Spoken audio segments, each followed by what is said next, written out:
Et bonjour tout le monde, bienvenue sur une nouvelle vidéo des lectures de Pipin, j'espère que vous allez bien.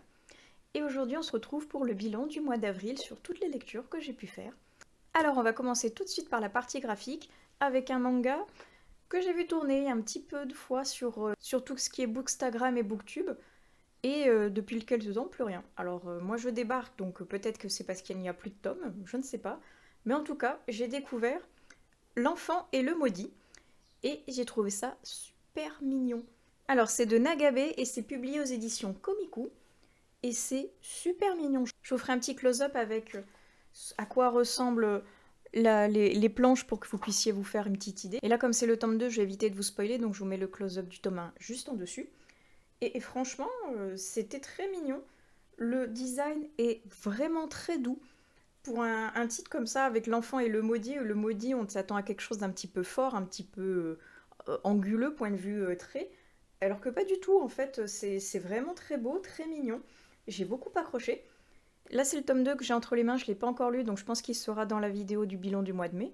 Mais honnêtement, le premier tome m'avait déjà conquis, j'ai trouvé ça très beau, très mignon. Alors mignon avec des gros guillemets, mignon point de vue, le trait est très doux, comme je vous disais, donc j'ai beaucoup apprécié ces caractères-là. Après, je dirais aussi que c'est un peu un conte cruel, parce qu'il a l'air, vu la fin du tome 1, il va pas y avoir que des choses mignonnes, justement. Parce que, pour vous faire un résumé, pour que vous compreniez un petit peu mieux, il va y avoir le monde intérieur, où il y a donc les humains, et le monde extérieur, où il y a des monstres et des personnes qui ont été maudites. Et une personne, quand elle touche un de ces monstres ou une de ces personnes maudites, eh bien, elle devient maudite elle aussi à son tour et va se transformer en monstre, comme la bestiole qu'on a sur la photo. Et pour éviter ça, bah donc il y a une barrière entre les deux mondes et interdiction de la franchir, tout ça.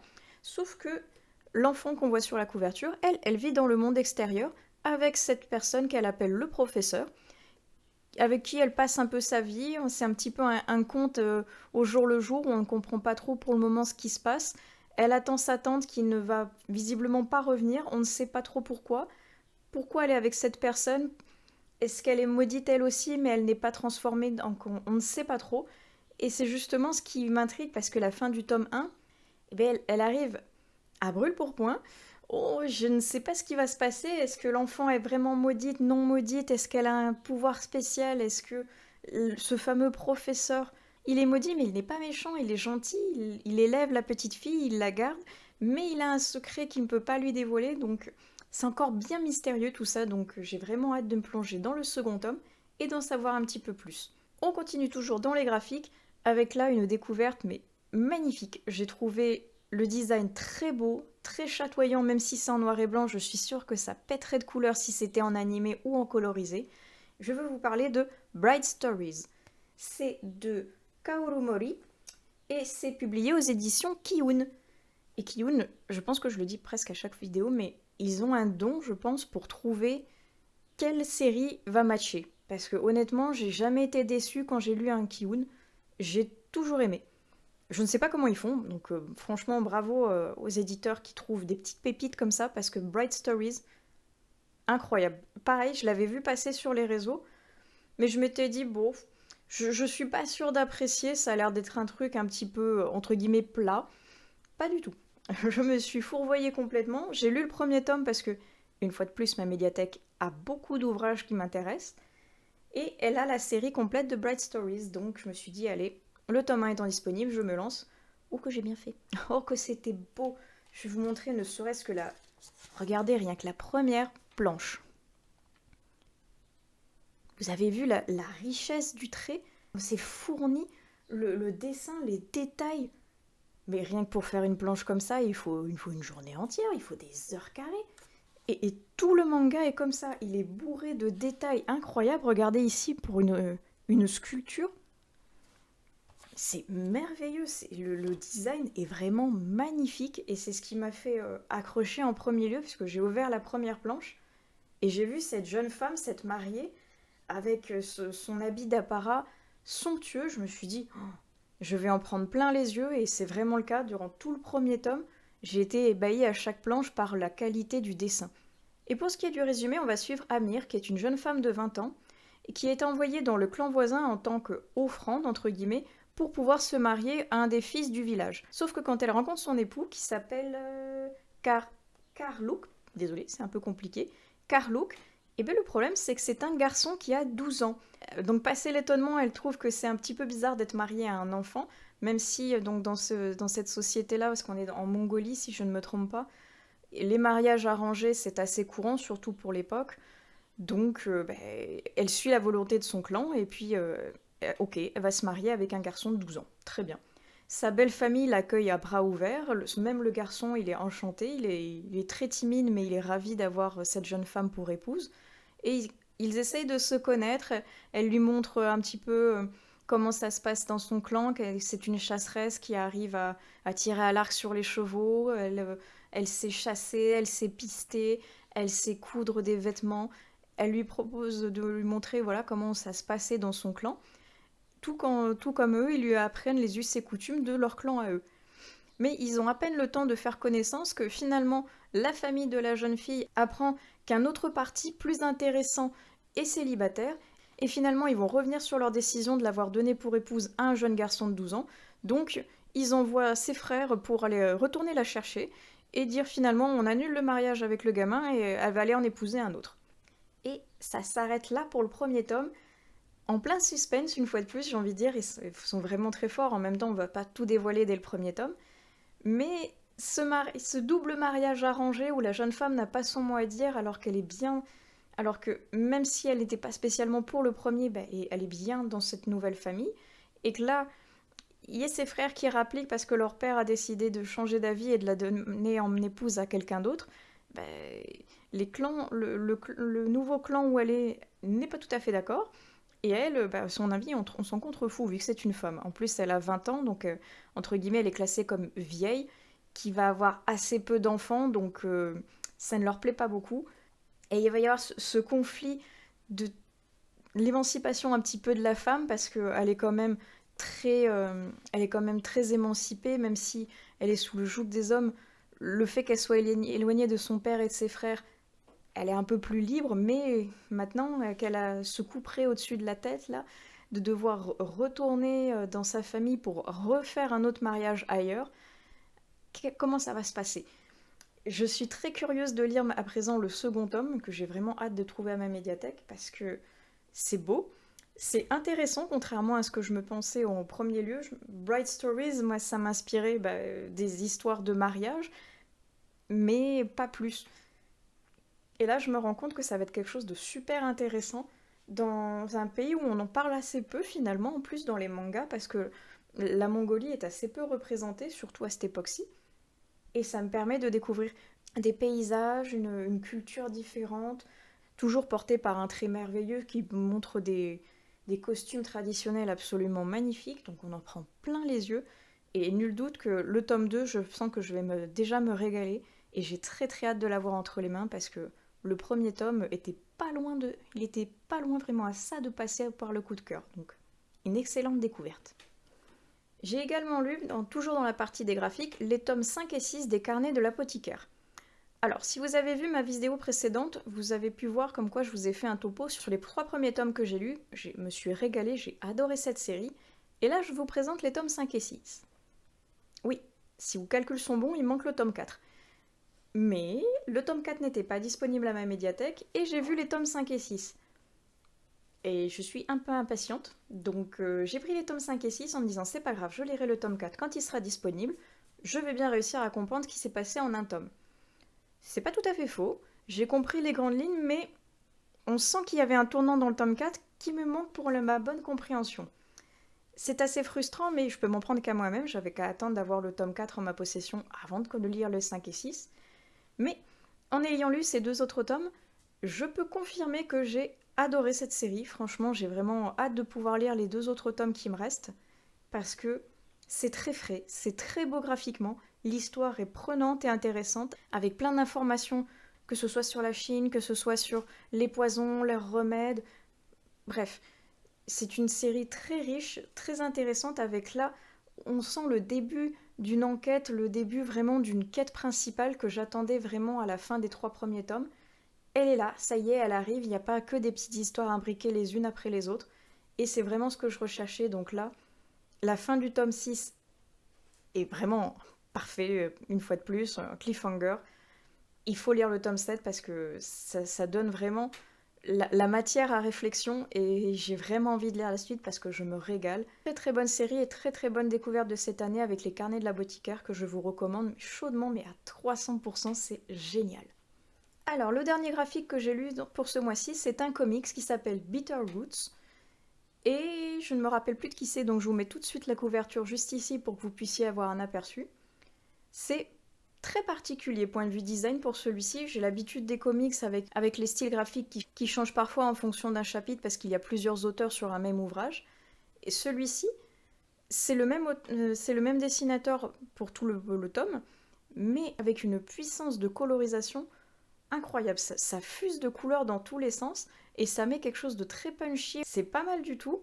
L'histoire en soi m'a plutôt plu. On est dans une espèce de chasse aux monstres un petit peu confuse parce que le premier tome ne fait vraiment que placer les premières lignes. Il faut lire la suite pour pouvoir bien comprendre et je ne l'avais pas encore. Il y a donc une espèce de chasse aux monstres, des personnes qui ont été, on ne sait pas trop, maudites, influencées par le malin et donc qui se transforment elles-mêmes en monstres derrière. Et on suit une famille qui a le pouvoir de les détransformer en de monstres, si je puis dire, et de leur rendre leur caractère humain. Grâce à un espèce de sérum qui est une fabrication artisanale en secret dans leur famille, secret bien évidemment convoité par d'autres personnes, notamment le clan des monstres, qui a décidé de se mettre à dos toute cette famille et de la décimer pour récupérer leur secret. C'est pas mal du tout, même si le premier tome est... Ça bouge dans tous les sens, c'est assez confus, il y a des histoires qui s'imbriquent, des histoires familiales qui s'imbriquent les unes dans les autres, avec des secrets qui arrivent en plein milieu, avec ces monstres on ne sait pas trop pourquoi ils sont méchants, et il y a le méchant final, entre guillemets, qui est déjà là et qui en impose. C'est un petit peu confus. Je pense qu'il faut vraiment le second tome pour arriver à se poser et à comprendre bien les tenants et aboutissants, surtout vu la fin du premier tome. Il y a encore plein de questions qui vont avoir certainement les réponses, au moins une partie des réponses dans le tome 2. Je suis curieuse de lire, mais j'ai pas accroché plus que ça non plus. C'est pas un coup de cœur à la Lock and Key où j'avais adoré et qu'il fallait absolument que je lise quasiment tous les tomes dans la suite en fait. Là, si je ne lis pas le second tome tout de suite, ça va pas me déranger plus que ça parce que j'ai bien aimé, mais pas plus. Il me manque un petit quelque chose derrière. Donc c'est pas mal, mais j'en attends plus. Peut-être qu'avec le tome 2, j'aurai une vision un peu plus globale de si j'apprécie ou non cette série. On en a fini à présent avec la partie graphique, donc on va déboucher maintenant sur tout ce qui est roman. Et dans les romans, j'en ai lu pas mal, et le premier que j'ai lu, c'est un thriller qui s'appelle L'enfant dormira bientôt. Pareil, la couverture, je vous la mets juste ici, parce que je l'ai redonnée à ma médiathèque, et j'ai beaucoup aimé. Je vous mets tout de suite un trigger warning gigantesque, parce qu'il n'est vraiment pas fait pour tout le monde. Il va y avoir plusieurs problèmes dérangeants, on va dire. On va parler de la mort, on va parler de la mort de nourrissons, on va parler du problème pour concevoir un enfant, on va parler du problème de torture et physique et psychologique, bref, il va y avoir énormément de sujets problématiques, on va dire, pour englober tout ça. Donc attention, sachez où vous mettez les pieds, parce que c'est une écriture assez dure, point de vue psychologie, point de vue, l'auteur n'épargne vraiment personne. Donc accrochez-vous, parce que si vous n'êtes pas prêt, il n'y a aucun trigger d'afficher ni rien, donc sachez où vous mettez les pieds parce que vous n'allez pas être épargné vous non plus. Et pour ce qui est du résumé, on va suivre un homme qui découvre dans le congélateur de sa maison, dans 2 sacs poubelles différents, le corps de 2 nourrissons. Je vous ai dit, ça commence fort, hein. Donc si vous avez un problème avec la mort, notamment des enfants, stoppez là, vous allez avoir un gros souci pendant tout le livre. Face à cette découverte, sa femme va s'enfuir avec son fils et va créer un énorme accident dans lequel elle va ressortir blessée, mais où surtout leur fils va ressortir paraplégique, où il va perdre donc l'usage de ses jambes.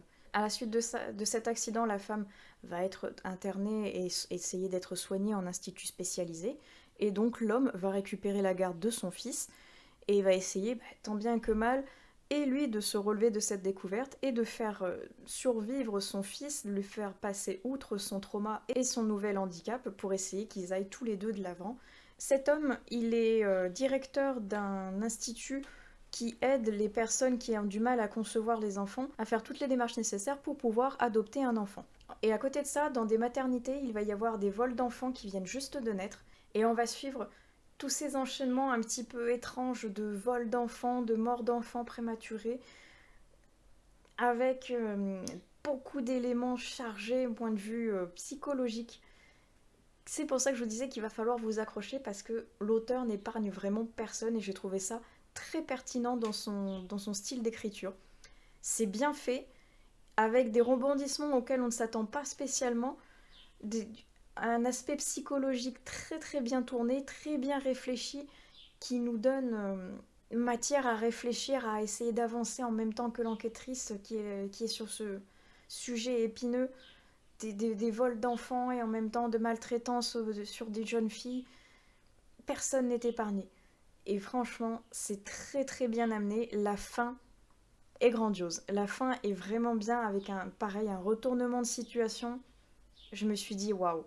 Je me doutais qu'il y avait quelque chose, mais je ne savais pas quoi. Et le waouh fait que l'auteur nous mène là où il veut et nous fait découvrir quand il en a envie ce qu'il veut nous faire découvrir. Très très fort, j'ai beaucoup apprécié. Apparemment, c'est pas son premier roman, donc j'ai hâte de découvrir autre chose avec sa plume. Mais nul doute que s'il est aussi tranchant et incisif dans ses autres romans, ça va être costaud à lire, mais c'était très très sympa si vous avez le cœur accroché. J'ai également lu un Stephen King ce mois-ci avec La petite fille qui aimait Tom Gordon. Je l'ai lu dans le cadre du Blossom Spring Challenge pour valider une de mes catégories. Et c'était pas mal, mais une fois de plus, on sent que c'est la version jeunesse un petit peu de Stephen King.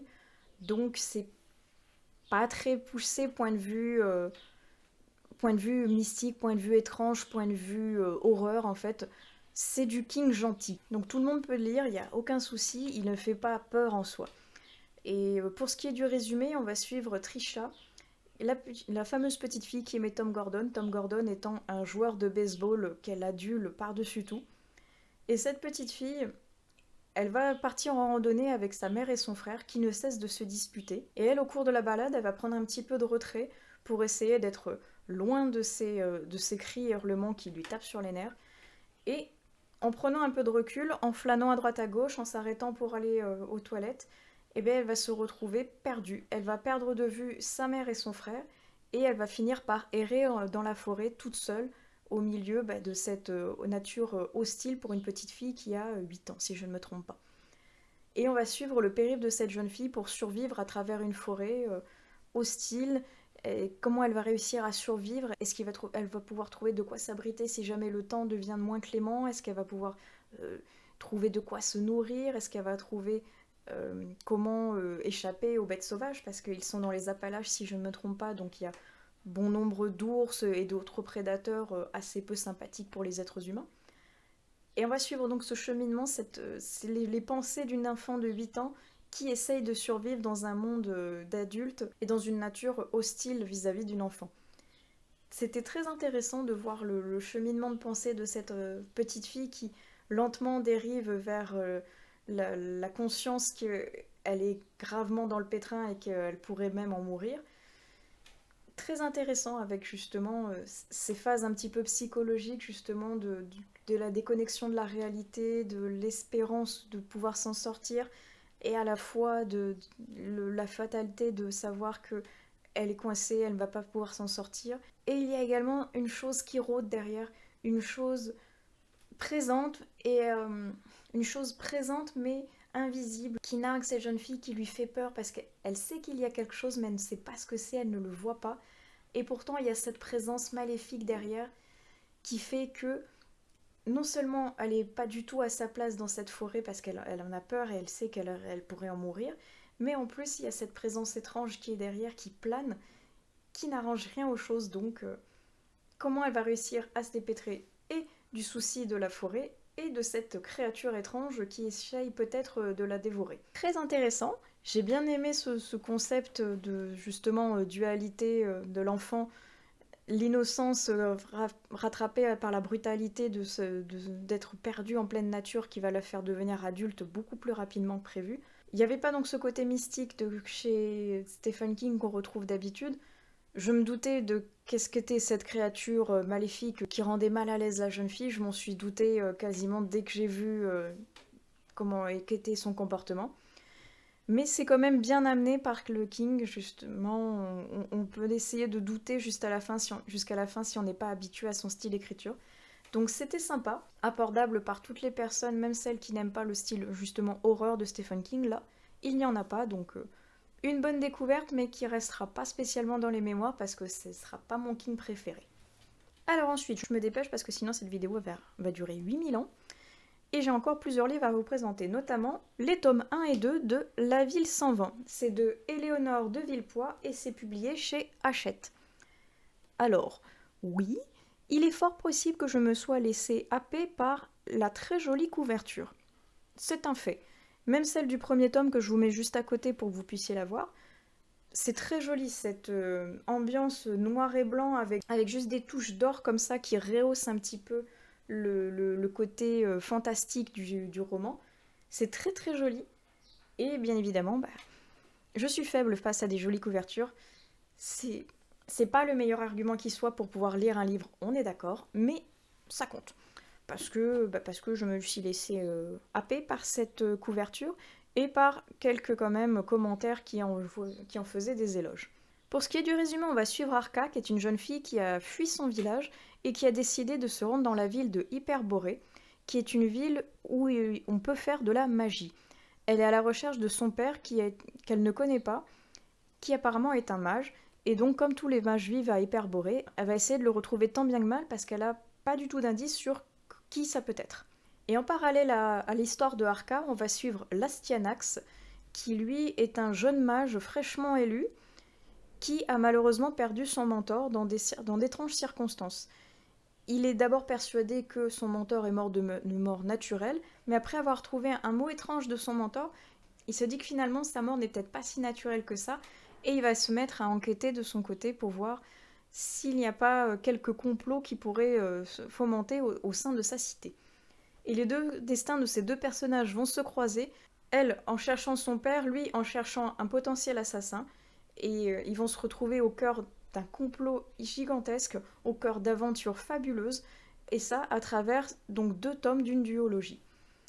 Duologie très sympathique, j'ai beaucoup plus apprécié d'ailleurs le second que le premier tome, point de vue que il est beaucoup plus punchy en fait, vu que les bases sont déjà posées et on peut continuer le récit avec tout ce qu'il faut pour que ça bouge bien, des complots, des combats, de la magie, bref. Le combo gagnant pour pouvoir avoir un livre bien punchy. Le premier était très intéressant point de vue richesse des idées, je dirais.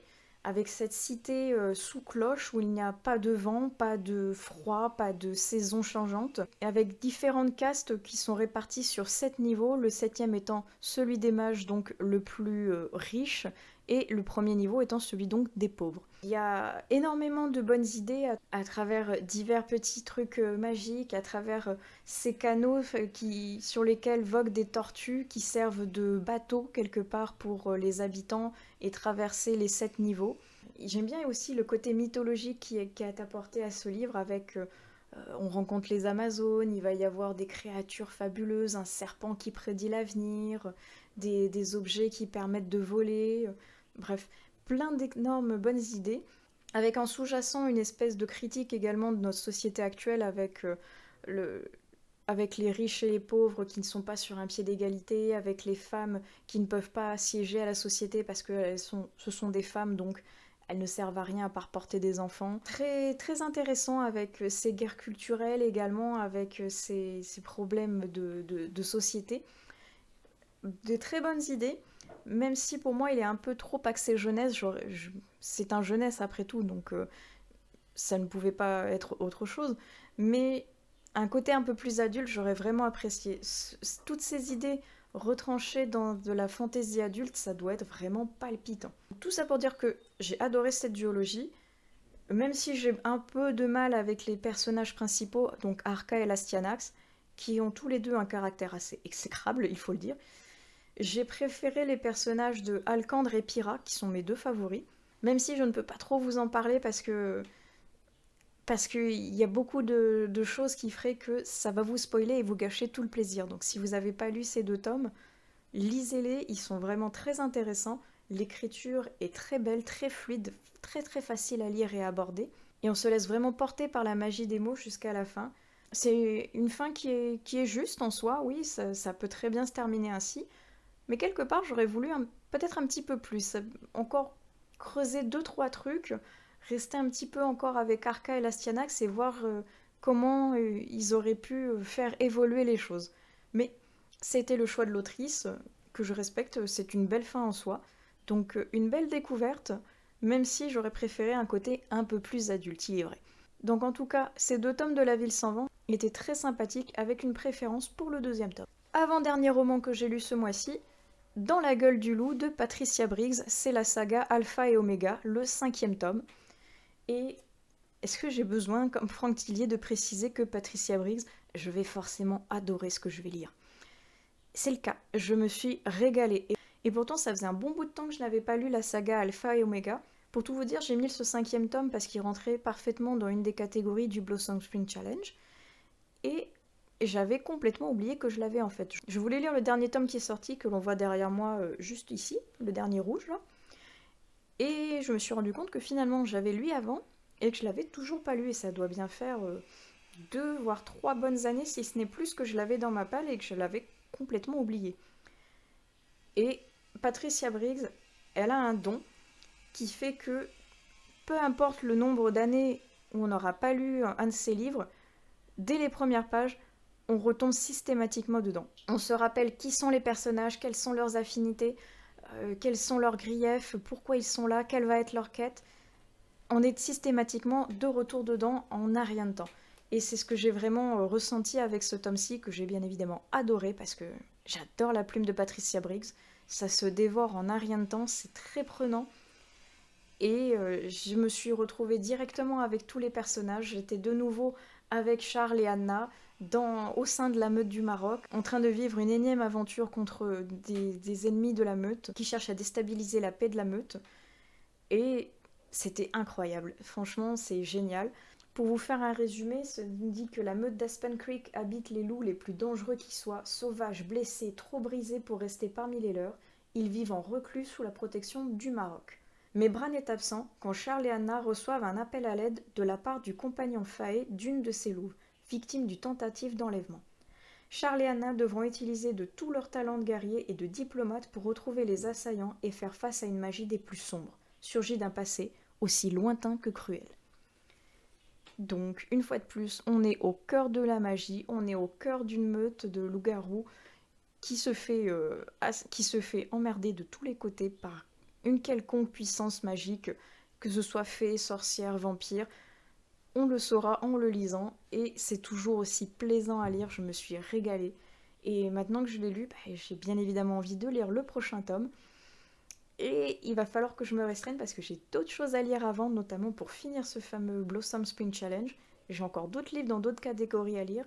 Et lire le dernier tome, ça voudra dire être sur la fin, parce qu'il n'y a pas d'autres tomes sortis jusqu'à présent et je sens que ça va être très frustrant, donc patience est mère de vertu. J'ai adoré celui-ci, je sais que je vais adorer le prochain également, donc ça peut attendre un petit peu avant que je me plonge une énième fois au sein de la meute avec Charles et Anna.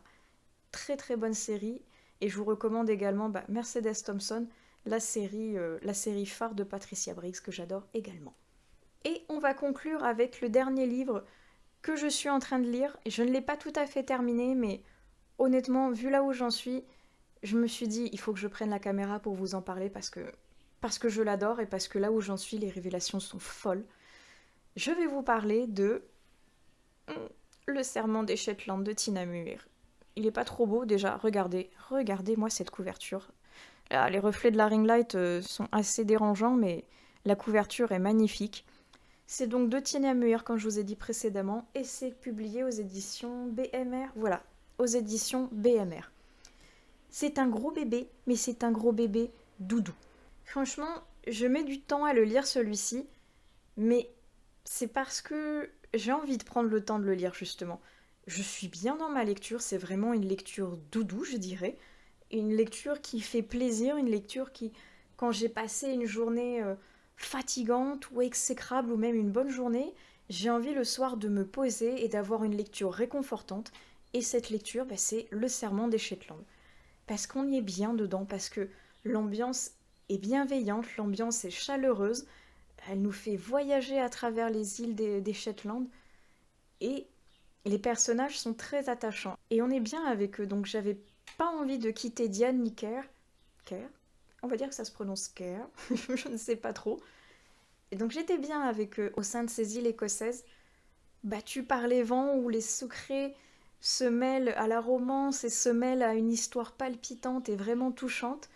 J'étais tellement bien avec eux que je prends mon temps en fait pour le lire parce que je n'ai pas envie de quitter ces personnages, j'ai pas envie de quitter cette ambiance incroyable et j'ai envie de rester en Écosse en fait.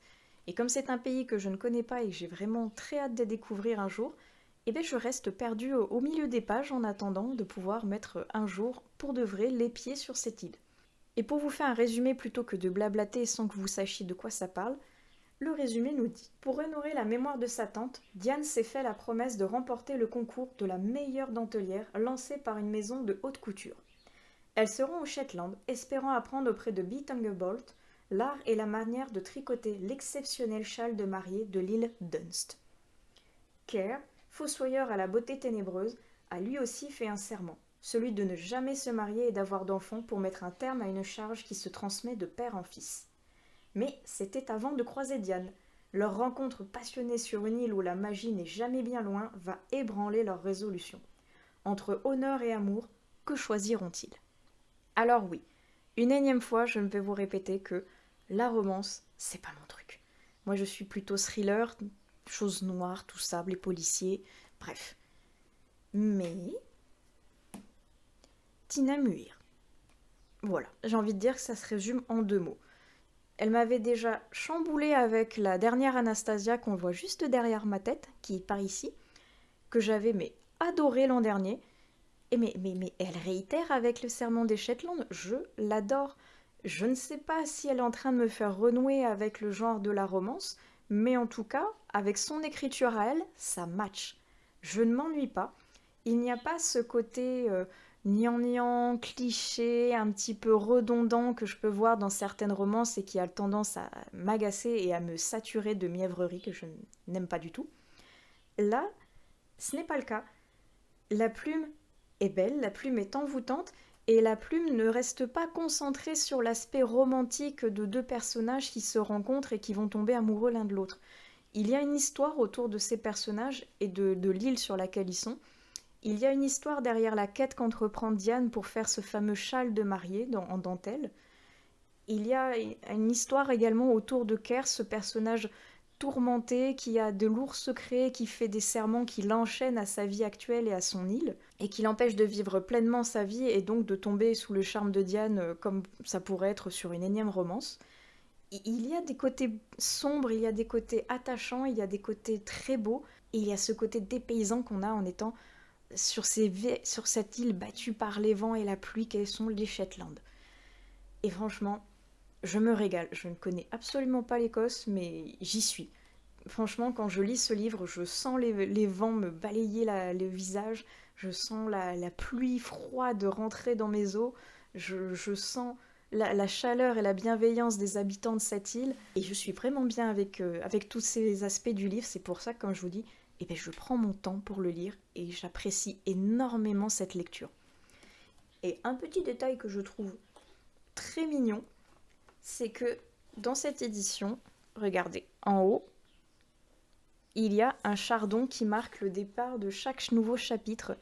Petit rappel au symbole de l'Écosse que je trouve super sympa et qui est très bien dessiné, donc ça colle parfaitement avec le livre, c'est très sympa comme petit détail.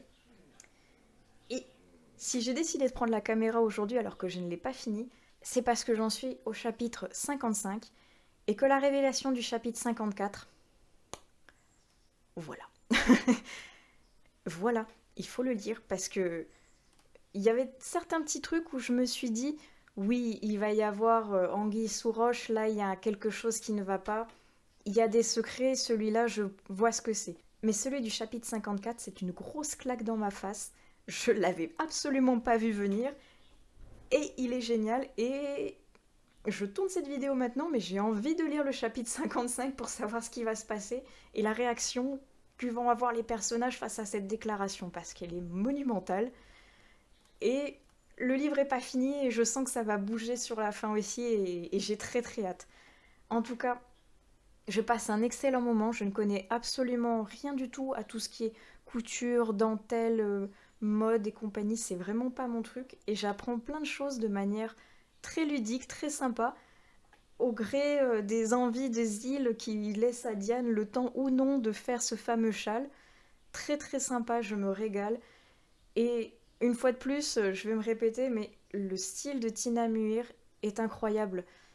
C'est très doux, c'est empli de poésie et de situations comiques qui donnent un petit quelque chose ouais, à l'avancée de l'histoire. Et ce n'est pas seulement une romance qui tourne autour de deux personnages un peu torturés. Il y a de ça, c'est vrai, mais pas que. Il y a vraiment une ambiance particulière, des secrets qui essayent de se démêler et de faire que les personnages peuvent essayer d'avancer malgré le doute, malgré l'envie, malgré plein de détails qui font que je suis transportée au Shetland, que je suis subjuguée par cette écriture qui pourrait presque me faire réapprécier le style de la romance. En tout cas, j'adore, je passe un excellent moment. Et si j'ai adoré la dernière Anastasia, eh bien c'est également le cas pour le Serment des Shetland, que j'adore également. Je ne peux que vous recommander une énième fois les romans de Tina Muir. Je n'en ai lu que deux pour le moment, mais ce deuxième ouvrage me fait penser que je vais lire la suite. Et notamment, je sais qu'il y en a un qui est sur le Japon, qui me tente énormément et je pense que ce sera le prochain sur ma liste parce que la dernière Anastasia m'avait fait découvrir une plume que j'ai beaucoup appréciée. Le Serment des Shetland appuie ce sentiment d'être très bien avec la plume, avec l'autrice, avec ses idées et avec ses histoires. Et je pense que je vais continuer à découvrir les ouvrages de cette autrice avec grand plaisir parce que je me régale.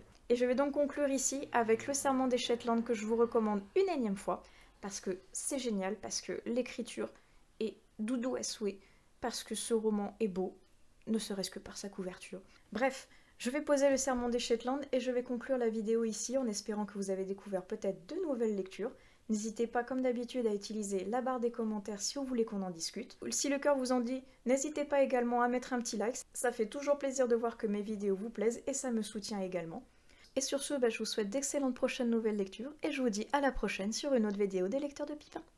Allez, ciao!